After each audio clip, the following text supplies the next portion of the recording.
Yo Pips et bienvenue dans ce tout nouvel épisode de TechPaf. Et aujourd'hui je voudrais vous parler de quelque chose qui est assez unique, qui s'appelle la e-résidence. Et il n'y a qu'un seul pays, un tout petit pays en Europe qui la propose, c'est l'Estonie. Explication tout de suite, c'est parti.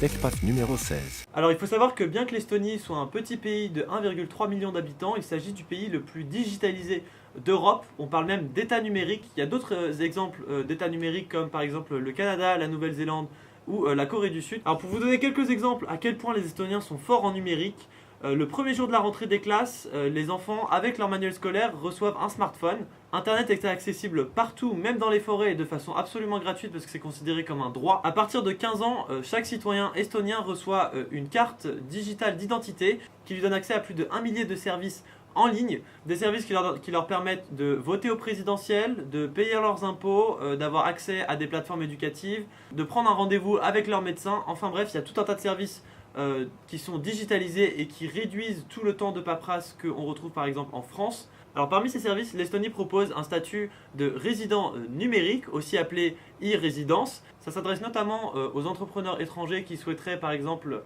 créer une entreprise avec les services digitaux de l'Estonie, mais pas que, ça peut aussi s'adresser à des digital nomades ou à des freelances qui travaillent de l'étranger. Alors du coup, comme je suis très curieux, j'ai été très intrigué par ce statut de e-résident. Et ce que j'ai fait, c'est que j'ai fait une candidature. On remplit un dossier en ligne, on écrit un petit texte pour expliquer quelles sont nos motivations pour rejoindre cette communauté de e-résidents. On paye 100 €, et puis quelques semaines plus tard, on reçoit un mail du gouvernement estonien qui nous confirme que notre candidature a bien été acceptée. Et hier, je me suis rendu à l'ambassade de l'Estonie à Paris pour récupérer mon kit de e-résident. Je vous montre tout de suite. J'ai reçu il y a quelques jours un email de l'ambassade de l'Estonie pour que j'aille récupérer mes documents. Et donc là, j'ai pris rendez-vous et je suis en train de m'y rendre. Bonjour, je vais récupérer un document de e-résidence. Oui, c'est au consulat. Ça y est, je sors de l'ambassade, voici la petite carte. En fait, à l'intérieur, il y a une clé digitale qui permet de se connecter à son ordinateur. Donc, ce qu'ils font aussi, c'est qu'ils prennent nos empreintes digitales. La clé digitale s'embrique avec ma carte de citoyenneté et ça va me permettre de m'enregistrer et de sécuriser ma connexion quand j'accède au service du gouvernement estonien. C'est assez chouette, moi je trouve. Je tiens simplement à donner quelques précisions sur ce statut de e-résident.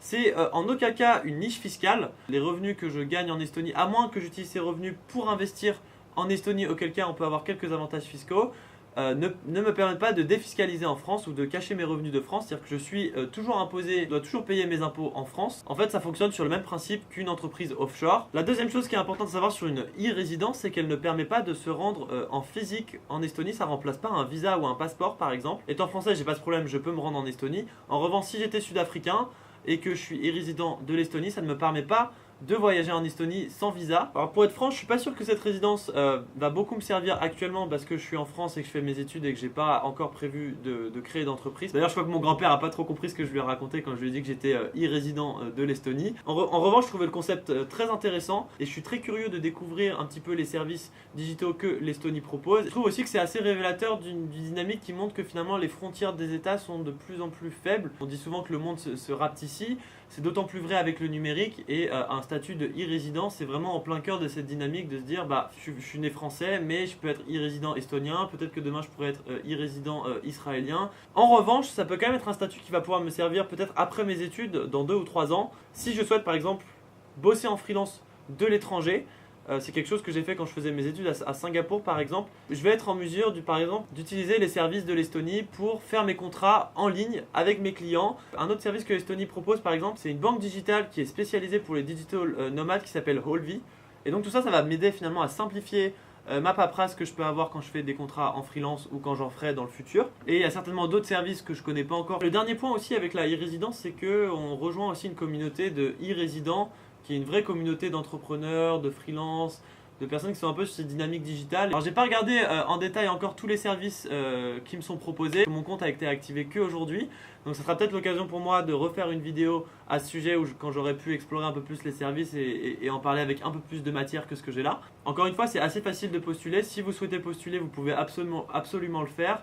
C'est pas très contraignant, ça coûte que 100 €. Vraiment libre à vous de le faire. Moi j'ai trouvé ça intéressant pour le faire. Pour l'instant c'est plus pour le fun. J'espère que cette vidéo vous aura intéressé. On se retrouve demain pour une nouvelle vidéo. Je vous dis ciao et bonne soirée. Bye.